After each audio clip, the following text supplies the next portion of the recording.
一起来看精彩短剧《就爱难哄》。贺医生请自重故事解说。这段故事围绕心外科医生姜时念的5年隐婚生活与人生转折缓缓展开。他和同样身为心外科医生的贺文旭隐婚5年，这段没有爱意的婚姻始终藏着无法言说的委屈。最让他心酸的是，两人的亲生儿子小齐始终被禁止在人前称呼贺文旭一声爸爸。医院科室里，同事带着新入职的心外科医生沈之毅找到姜时念，告诉姜时念，科室安排他带着沈之毅熟悉院内的各项工作流程，平日里多关照新人。沈之毅态度谦和，主动向姜时念问好，希望未来工作中能够多多指教。面对新人的礼貌，姜时念坦然应下，答应会好好带他熟悉工作。安顿好新人的工作对接后，姜时念向科室递交了自己的辞职报告，同时告知领导自己下个月要前往哈大医学院进修。科室领导十分诧异，姜时念是科室的心外科骨干，工作能力出众，业绩稳定，毫无征兆的突然离职让人难以理解，于是开口询问他突然离职的缘由。姜时念从容解释，孩子的父亲目前在 M 国外派工作，他打算带着孩子远赴 M 国和家人团圆，刚好借着这次进修的机会，既能深造提升自己，又能实现家人团聚，两件事互不耽误。领导听完他的规划，不再过多劝阻，同意了他的离职申请，告知会让人事部门尽快办理离职手续，同时叮嘱他在岗期间坚守岗位，站好最后一班岗。工作事宜敲定后，贺文旭突然出现在档案室门口，前来寻找姜时念。姜时念看到贺文旭的出现，略显意外。贺文旭温和开口，称担心他找不到档案室，特意过来接他进去工作。结束工作后，儿子小齐早早等候在医院门口接姜时念下班。他满脸欢喜，原本以为要等很久，没想到妈妈今天下班格外早。小齐直白地诉说着自己的思念，希望妈妈以后每天都能这么早下班陪自己。姜时念看着懂事的孩子，满心温柔，许诺以后会尽量早点下班陪伴孩子。母子二人开心地拉钩约定。看着孩子纯真的模样，姜时念的内心满是愧疚。他清楚自己和贺文旭这段毫无爱意的隐婚，让年幼的小齐跟着自己一起受了委屈。小小年纪便不能光明正大地称呼亲生父亲爸爸，承受着这个年纪不该有的压抑和遗憾。回家途中，姜时念意外和沈之毅偶遇，两人竟然住在同一个小区。沈之毅感慨十分巧合，还夸赞姜时念年纪看着比自己小，孩子却已经这么大了。随即好奇询问孩子父亲的职业。姜时念坦然回应，孩子的父亲和他们一样，也是心外科的医生。简单交谈间，姜时念心中暗自感慨，贺文旭始终小心翼翼，极度害怕沈之毅知晓两人的夫妻关系，多年来一直刻意隐瞒。为了不让沈之毅多想，姜时念刻意补充，小齐的父亲长期在外省工作，很少回家。沈之毅没有察觉异常，笑着感叹缘分奇妙。此时搬家师傅告知物品已经搬运完毕，需要上楼清点核对，沈之毅便不再打扰，转身离开。待旁人离开，姜时念直面贺文旭，语气坚定地提出离婚。贺文旭听闻后没有立刻回应，态度淡然。姜时念看着他冷漠的模样，道出自己隐忍多年的心声。他无法接受孩子长期活在隐秘的关系里，人前不能称呼生父为爸爸，这种生活状态和单亲家庭毫无区别。他不想让孩子继续承受这份委屈。贺文旭只是敷衍安抚，告诉他不用着急，总有合适的机会，让孩子光明正大地喊他爸爸。次日，医院小区内突发意外状况，一位老人的儿子赌博输光钱财，情绪失控，当众抢夺父亲的治病钱，还大吵大闹，场面十分混乱。有同事好心拦下准备上前的姜时念，提醒他对方情绪癫狂，极易误伤他人，劝阻他不要靠近。姜时念深知老人患有高血压和冠心病，根本经不起这般动怒，执意上前劝阻。混乱之中，对方冲动出手，贺文旭下意识挡在姜时念身前，护住了他，自己不慎被误伤。姜时念见状连忙拨打保安电话求助，事后轻声告知贺文旭，他其实不用特意护着自己，他完全可以自行躲开。贺文旭却十分淡然，只要姜时念没有受伤，一切都无关紧要。这一幕被周围的同事尽数看在眼里，众人纷纷私下议论，从未见过一向清冷疏离的贺文旭对任何人如此上心，唯独对新来的沈之毅格外不同。大家都觉得两人郎才女貌，十分般配，是天生一对。有同事直接当着姜时念的面询问他是否也觉得贺文旭和沈之毅十分般配。姜时念还未开口回应，贺文旭便快步走来，严肃制止了众人的私下议论。他斥责科室同事不好好安抚病人情绪，规避院内纠纷，反而聚众窥探他人隐私，闲聊八卦。有同事顺势调侃，贺文旭这般急切维护沈之毅，是不是对他心存好感，被说中了心事？贺文旭立刻否认，称自己和沈之毅只是大学同学，没有任何多余关系。同事连忙笑着解释只是玩笑，随后便借口整理病历匆匆离开。看着眼前的一幕幕，江时念心中五味杂陈。他默默感慨，原来这么多年爱而不得，暗自煎熬的人从来都不止自己一个。好在他早已下定决心离开这段令人疲惫的关系，这场纠缠不清的情感纠葛，他选择主动退场，彻底脱身。回到家中，江时念无意间发现了一处细节，让他彻底心寒。贺文旭向来嫌弃花草容易滋生虫子，从前就连儿子小琪想要养一盆多肉，他都坚决不同意。可如今家中却摆放着养护的极为精心的绿植，他这才知晓，这些绿植都是沈之意送来的。贺文旭所有的温柔和耐心都给了别人，从未分给自己和孩子半分。正当江时念心绪翻涌时，贺文旭接到科室消息，院内出现一例病情棘手的病人。他连忙让江时念签字处理手头事宜，自己即刻赶往科室会诊。江时念见状，心中彻底笃定，两人的关系已然彻底走到尽头，再无挽回的余地。没过多久，贺文旭回到家中，告知江时念，科室同事今晚要来家里聚餐庆祝，让他提前下班收拾好家中物品，带着小琪去外面暂住一晚。江时念没有丝毫争辩，平静答应下来，默默收拾好行李，准备带着孩子离开，不打扰所谓的聚餐。随后，江时念温柔叮嘱小琪收拾好自己的东西，今晚跟着妈妈去别的地方居住。年幼的小琪心思敏感，立刻察觉到异常，小声询问妈妈是不是要和爸爸离婚了。孩子坦言，班里同学的父母不在一起居住，老师告诉他们这就是离婚。他害怕自己的爸爸妈妈也走到这一步。江时念看着孩子忐忑的模样，心头一紧，温柔反问小琪，如果爸爸妈妈真的离婚了，他会不会伤心？小琪认真的点头，表示自己会很伤心。这一刻，江时念满心自责，他一直只想着自己解脱，摆脱这段压抑的婚姻，只顾着顾及自己的情绪，却完全忽略了孩子的感受，开始怀疑自己的决定是否太过自私。为了安抚孩子，江时念立刻温柔安抚小琪，自己不会难过，只要有小琪陪在身边，他就永远不会伤心。小琪紧紧依偎着妈妈，直白地表示自己只要妈妈，从来都不喜欢常年冷漠的爸爸，因为爸爸从来不让自己喊他爸爸。看着懂事又委屈的孩子，江时念下定决心，立刻带着小琪收拾行李，离开这个让母子俩备受委屈的家，奔赴属于他们的新生活。小琪得知可以和妈妈单独生活，满心欢喜，期待着新家的生活。次日全院大会召开，贺文旭当众严肃批评江时念上班卡点迟到。江时念解释，自己是送孩子上学途中遭遇堵车才延误了时间，可贺文旭并不认可这个理由，直言孩子不是迟到的借口，归根结底是他自身时间规划不合理，没有预留充足的缓冲时间。这番指责让江时念满心委屈，5年来接送孩子、照顾孩子的所有琐事全都是他一人承担。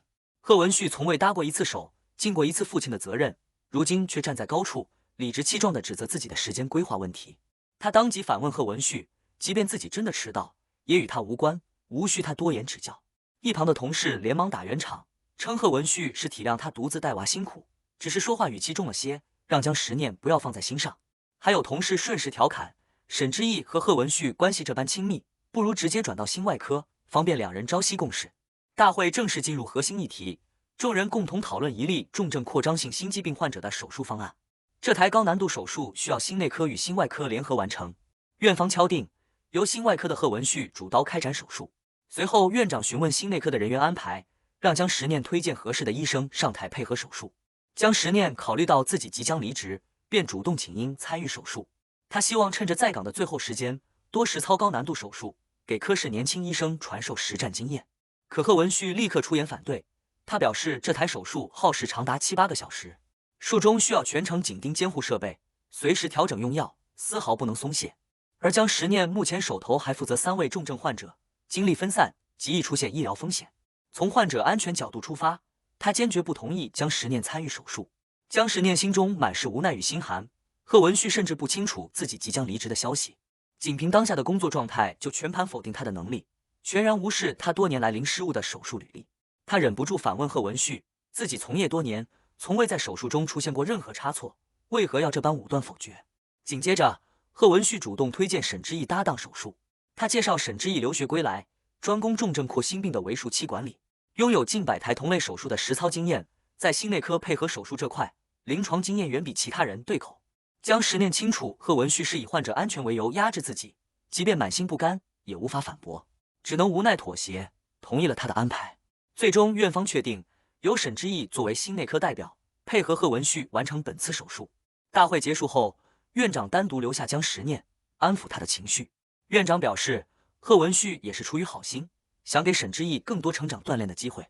毕竟江时念离职后，沈之毅就是最有能力接替他工作的人，必须让他多积累实战经验，才能快速独当一面。江时念平静接受了院长的说法，不再纠结此事。另一边，贺文旭主动找到江时念，为大会上当众驳他面子的行为道歉。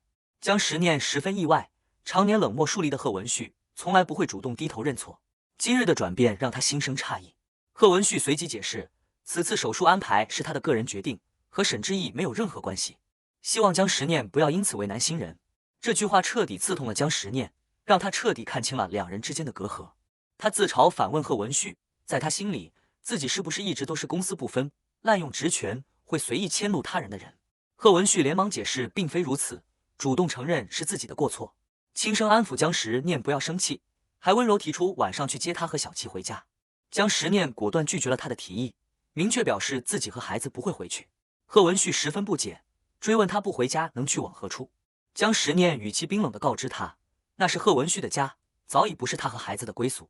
就在两人僵持之际，医院急诊送来一名先天性心脏病患儿，情况危急。同事急忙前来通知贺文旭前去会诊。贺文旭忙询问江时念的位置，想要继续沟通，江时念却直接拒绝沟通，不再回复消息。接下来的数日，心外科手术量暴增，工作异常繁忙。贺文旭几乎整日驻守医院，睡在科室，再也没有提起接江时念和孩子回家的事情。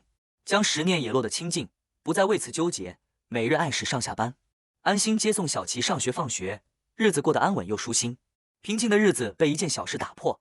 江时念收拾物品时，发现小琪的护照遗落在了之前的家中，他无奈之下，只能带着小琪折返旧家取物品。回到家门口，他偶遇了前来帮忙取东西的沈之毅。沈之毅连忙解释，是贺文旭拜托自己回来取物品的，同时向江时念保证，自己不会向科室同事乱说两人的关系，打消他的顾虑。看着眼前的场景，江时念心中恍然大悟，他终于明白，贺文旭多日不联系，不接他们母子回家，根本不是因为工作繁忙无暇顾及，而是他们的离开恰好顺遂了他的心意。他早已习惯了没有他们的生活，心安理得的和沈之毅相处。沉思之际，江时念走神失神，不小心弄疼了自己的手。小琪立刻贴心询问妈妈是不是手疼，满脸心疼。江时念连忙回过神，温柔道歉，告诉孩子是自己走神不小心所致。紧接着，小琪天真的开口询问沈之毅阿姨是不是自己的新妈妈。孩子坦言，班里同学的新妈妈都会住在爸爸家里，还会接送同学放学。他害怕沈阿姨成为自己的新妈妈。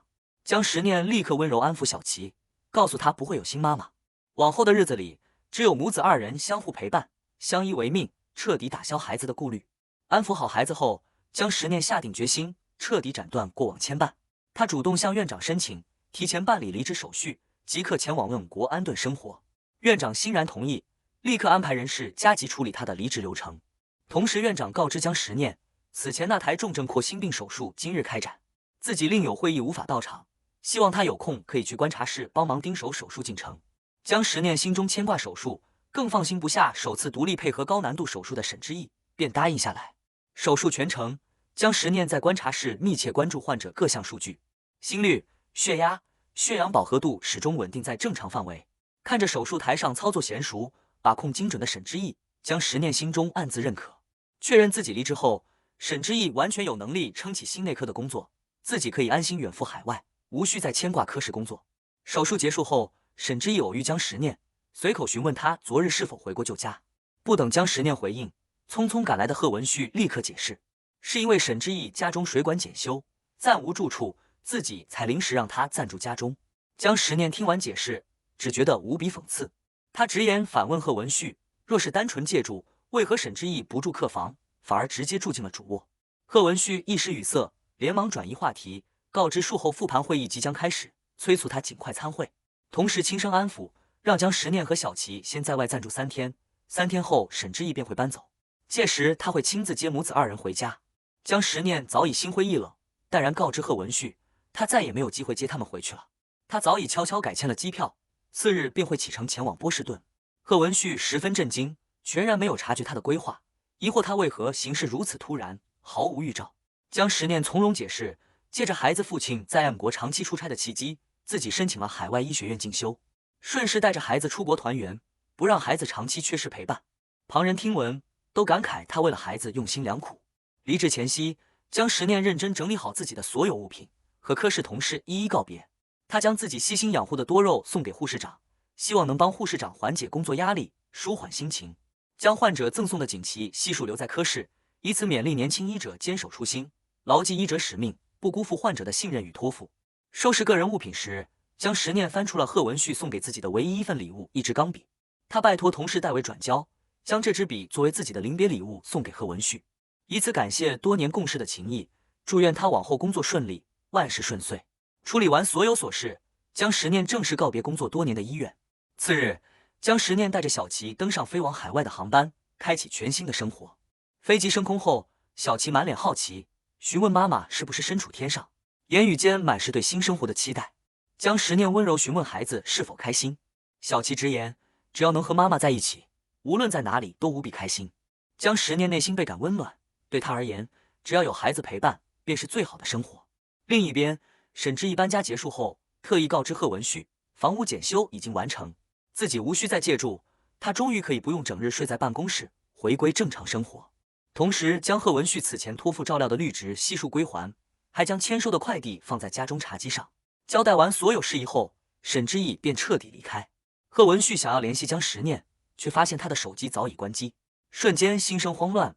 平日里沉稳冷静的他，首次露出急躁不安的模样。科室护士见状十分诧异，从未见过情绪失控的贺文旭。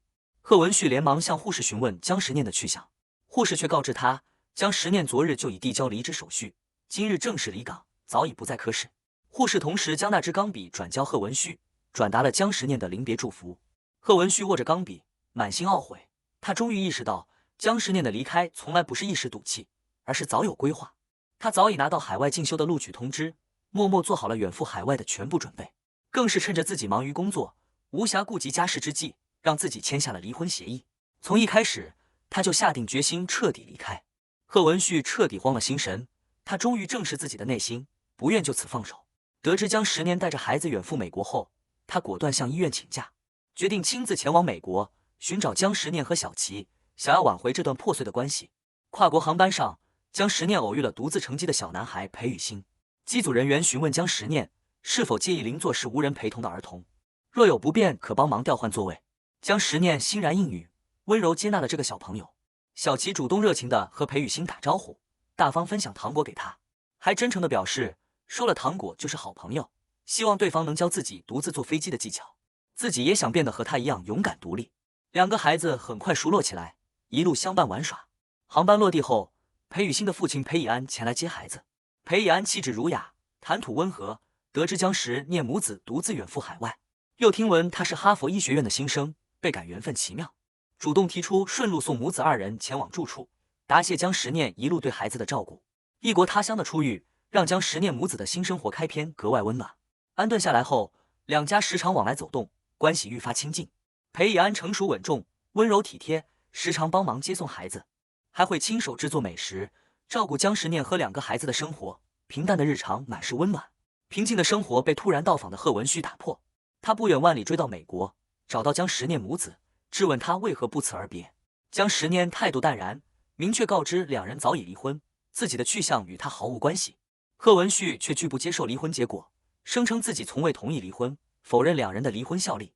江时念直接拿出离婚协议与离婚证，告知他所有手续合法有效，两人的婚姻关系早已彻底终结。贺文旭依旧不肯放手，强行想要拉住江时念沟通。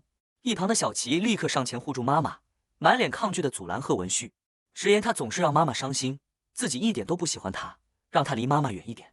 贺文旭看着抗拒自己的儿子，又看着态度冷漠的江时念，满心无力。裴以安见状上前阻拦，温柔护住母子二人，告知贺文旭，江时念已然明确表态不愿相见，希望他不要强行纠缠。贺文旭不满裴以安插手自己的家事，厉声质问他的身份。裴以安淡然回应，自己只是想要护住值得守护的人，让贺文旭体面离开。待贺文旭暂时离开后，江时念温柔安抚受惊的小琪。小琪委屈地诉说自己的担忧，他害怕爸爸妈妈真的彻底分开，害怕自己要轮流跟着爸爸妈妈生活，害怕再也不能一直陪在妈妈身边。江时念立刻郑重承诺，自己永远不会和孩子分开，小琪会一直陪在自己身边，两人永远相依相伴。后续贺文旭依旧不肯放弃，再次找到江时念，试图解开两人之间的所有误会。他终于坦诚，自己当年与沈之意只是同窗情谊，所谓的偏爱和特殊照料，只是出于同学情分，过往的年少情愫早已彻底翻篇。这么多年，他心里真正在意的人一直是江时念。他恳求江时念再给自己一点时间，一定会好好回应他的感情，弥补多年的亏欠。听闻这番迟来的告白，江时念只剩满心疲惫。他细数自己5年的付出与煎熬，5年隐婚，5年隐忍，看着自己的孩子不能认父，看着丈夫对旁人温柔备至，他早已耗尽了所有期待。他明确告知贺文旭，他的心意来得太晚，自己早已不需要，两人的结局早已注定，到此为止就是彼此最好的归宿。贺文旭依旧不愿接受结局，以父亲的身份挽留，声称小琪也是他的孩子，不能缺失父亲的陪伴。江时念最终做出让步，他不会拉黑贺文旭的联系方式，只要孩子愿意，他可以随时探望小琪，这是自己留给这段过往，留给孩子最后的情分。解开所有心结后，江时念彻底放下了过往。此后，他和裴以安两个孩子相处愈发融洽，日常温馨安稳。裴以安温柔细心，事事体贴，默默守护着江时念和孩子。相处中，江时念才得知裴雨欣幼时亲眼目睹亲人遇难，留下了严重的心理创伤，因此长期失语，不爱说话。裴以安多年来一直悉心治愈孩子的心理创伤。日子悄然流转，临近圣诞节，裴以安提议带着2个孩子一同前往冰岛看极光。相传极光之下的许愿极易成真，江时念一直向往极光美景，欣然应允。一行人收拾行囊，奔赴冰岛，开启浪漫的冬日旅程。抵达冰岛后，当地向导告知众人，当日风向不佳，观测到极光的概率极低，大概率无缘相见。众人都倍感遗憾，唯独裴以安十分笃定，一定能看到极光。果然没过多久，绚烂的极光划破夜空，惊艳了所有人。绝美极光之下，一直失语的裴雨欣竟然主动开口说话，声音清澈温柔。小琪又惊又喜，由衷夸赞星星哥哥的声音格外好听。恰逢北京时间12月25日0点，裴以安温柔开口，为江时念送上生日祝福。极光漫天，暖意融融，裴以安为江时念准备了精致的生日礼物，坦言没有特殊用意，只希望他能够永远开心顺遂。面对温柔真挚的裴以安，江时念心中泛起暖意，坦然收下礼物。夜色温柔，氛围浪漫，两人心意渐通，彼此的情愫在无声中悄然升温。过往5年压抑隐忍的婚姻，让江时念受尽委屈，满心疲惫，而远赴海外的心声，让他彻底挣脱束缚，治愈了所有伤痕。在漫天极光的见证下，他告别了卑微等待、爱而不得的过往，迎来了温柔相伴、双向奔赴的全新人生。往后余生，唯有安稳与温暖相伴。